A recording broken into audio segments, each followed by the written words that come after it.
जय भोजपुरी। सब भोजपुरी आज श्रोतागढ़ के हमनी के तिवारी ब्रदर्स हैं। हम जीजी तिवारी जी, हम अंकित तिवारी, सब कोई के प्रणाम करते हैं। का हलवासा करतनी का आप लोग बहुत बढ़िया होखम जा और कोरोना से सेफ होखम जा, बच के होखम जा, सावधान होखम जा। तो एक बार फिर से आप लोगों के बीच में लेके हाजिर बने जा सुपरस्टार खेसारी लाल यादव जी के एक और बवाल धमाका भइल बा उनकर अपन कंपनी खेसारी म्यूजिक वर्ल्ड से। का नगर अंबर मजा उठा रही हो, मजा उठा रही हो। आखिर किस चीज का मजा उठा रही हो? ये टीचर काले आइल और काल से खलबली मच गई बा खेसारी लाल यादव जी के चाहे वाला के बीच में। पूरा भोजपुरी दर्शक देखल चाहता रहे। आखिर 4 घंटा में 4 लाख व्यू भी चल गई। अच्छा, क्या बात है। अपडेट बहुत बढ़िया दिल बड़ा। हम तरह नहीं पता व्यू कितना गिल बा, हम तो देखे नहीं आप लोग साथ में। ऐसे लेके आज बानी तो गाना के बारे में बात कर लिया जाओ। Lyrics Ajay Bachchan ji, video director आशीष सत्यार्थी जी, फेवरेट डायरेक्टर बड़े और बहुत बढ़िया डायरेक्शन करे। कोरियोग्राफर गोल्डी जायसवाल और बॉबी जैक्सन जी, इन लोग के भी काम देख ले बानी जा। म्यूजिक छोटे रावत म्यूजिक छोटू रावत जी और बाकी अंतरा सिंह जी, खेसारी लाल यादव जी एक बार फिर से आप लोग बीच में आ चुकल वालो। तो चले के देखेंगे। ओकरा पहले आपसे को भाई रिक्वेस्ट करला कि हमरो का एगो गाना आइल हमारा ऑफिशियल चैनल पे, तनी प्यार आशीर्वाद दी जा। नीचे डिस्क्रिप्शन में गानन के लिंक बा, वीडियो के लिंक बाटे। जय भोजपुरी एकता बना के रखी जाए। रिएक्शन शुरू कर जाए। शानदार एनर्जी लगा था। स्टाइल दिख रही है कितना अच्छा है। बैकग्राउंड डांसर लोग के वीडियो बवाल डायरेक्ट जबरदस्त डायरेक्शन करे लिया।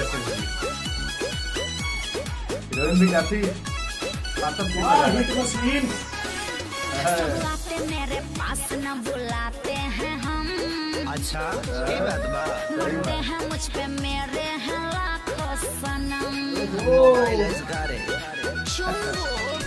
सब लाते मेरे पास न ओ गजब डांस हो भैया। मुझ पे कोरियोग्राफी देखी जैक्सन जी के। ऐसे ही चलती रहो तुम सही जा रही हो। ऐसा ही चलती रही तुम सही जा रही हो। चार में कुमार में गाना बस टीचर से चढ़ गई बाबू जबान पे। बाजार में रानी कुमार में हतार वाला मजा रही हो। Location change, dress change, salute बा। वाह वाह, एनर्जी में देखी बहुत जबरदस्त डांस में बाटे। वीडियो को लोग सीरियस नहीं कर ले, लेकिन जबरदस्त गाना और वीडियो बा। ज्यादा से ज्यादा शेयर करी जाए गाना के।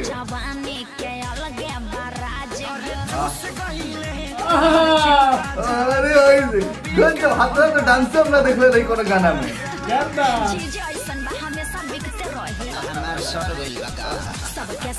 सही बात का बात कर। ड्रेस देखी कितना जबरदस्त बा।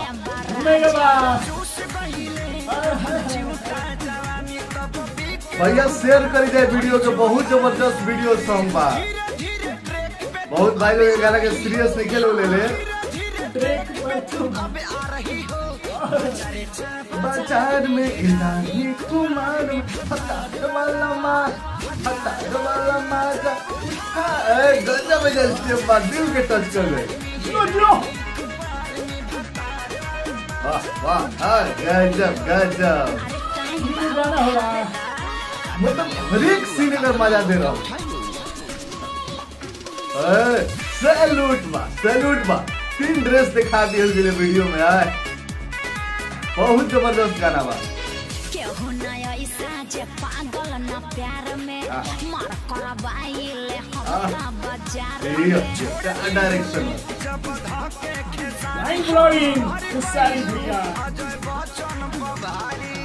अरे हम सब पे भारी पड़ जाए।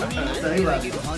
केहू नया साजे पागल न प्यार में मार करवाइले हम ता बाजार में। छोड़ दी होले जब धके मार गइलू अजय बच्चन बधारी।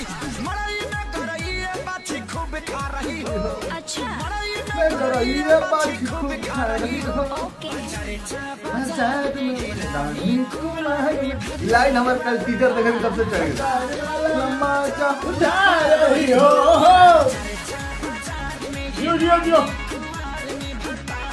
दिल छू गई गाना, दिल में दिल के छू गई। हाँ तो दिक्कत का बात, हर हिकत का बा माइयो गे माइयो ई रुगाना होला भाई गजब मजा आ गई जे बोलेला ना उ बोल देलस समझते नहीं गाना इनका के बोलवा देलस और कुछ बोल जाता रहा बहुत हमरा शानदार गाना लगल इस गाना होखे के चाहिए सुने में मजा आ जेकरा कहल जाला फुल एंटरटेनमेंट बहुत कम गाना भैया होला जो दिल के टच करेला ई गाना के ऑडियो वीडियो सीन डांस हर एक चीज दिल के टच करेल बा डायरेक्टर साहब के सैल्यूट बाटे का डायरेक्शन कइले बानी एक तो बिल्कुल एगो डिफरेंट डायरेक्शन आपके वीडियो में हमरा देखे के मिलल बा हर एक एकर सीन हर एक बीट हर एक सेकंड पे गाना एंटरटेन कर रहल बा फुल मजा दे रहल बा दर्शक के कमाल के हमरा लागता परदेसिया गाना भी आइल बा ओ में भी इतना एनर्जी में और इतना डांस नहीं खन के लिए खेसारी लाल यादव जौना एमे गाना में कइले बाड़े बहुत जबरदस्त एनर्जी दिख रहा बा हर एक मोमेंट पे स्टेप ऐसा बाड़े ऐसा डांस बाड़े से देखे में मजा आ रहा हर एक अंतरा पर चेंज कर दिया जाता लोकेशन के एनर्जी कितना एनर्जी देखा वीडियो मतलब एगो होले झुमा देता गाना हर चीज के मैचिंग हो गइल बा ए गाना में सब चीज मैच कर गइल 36 गुण मिले जन बात कइले रही जा मतलब सब ए गाना का मिल गइल बा बहुत जबरदस्त बा ए गाना के आप लोग ज्यादा से ज्यादा हम कहम सिर्फ काहे को हम देखा तनी के मतलब ए गाना के उतना चर्चा नहीं खे लेकिन आप लोग ज्यादा ज्यादा शेयर करिए जे जौन भाई लोग सीरियस नहीं खेले लोग जौन दर्शक लोग पूरा भोजपुरिया दर्शक तक ई गाना जाए के देखे लायक बा गजब बवाल वीडियो बाटे बवाल सॉन्ग लिरिक्स भी जबरदस्त बाटे जबरदस्त बाटे अगर कितना स्टार 5 स्टार देवे के रही तो मैं 5 में 5 हमो ए गाना के 5 में से 5 स्टार दे रहा Full बानी और एक entertaining रिव्यू गाना। लेके आप लोग के बीच में शाम के हाजिर होखम अब बहुत जल्दी अंतरा सिंह के ना अंतरा सिंह अक्षरा सिंह के एगो गाना आइल बाटे कौन हो भाड़ा ना देम किराया को इसमें बाटे ओकर रिएक्शन आप लोग दूसर का चैनल भोजपुरिया रिएक्शन पे देखे के मिली और रिव्यू जोन बाटे यही रिएक्शन चैनल पे आप लोग के देखे के मिली शाम तक तो चली खेसारी लाल के गाना देखी आशीर्वाद तो प्यार enjoy बनैला करता। रही जा जय भोजपुरी एकता एकता बना के बना रखी जा के कैसा लगा रिएक्शन नीचे कमेंट सेक्शन में बताई जा।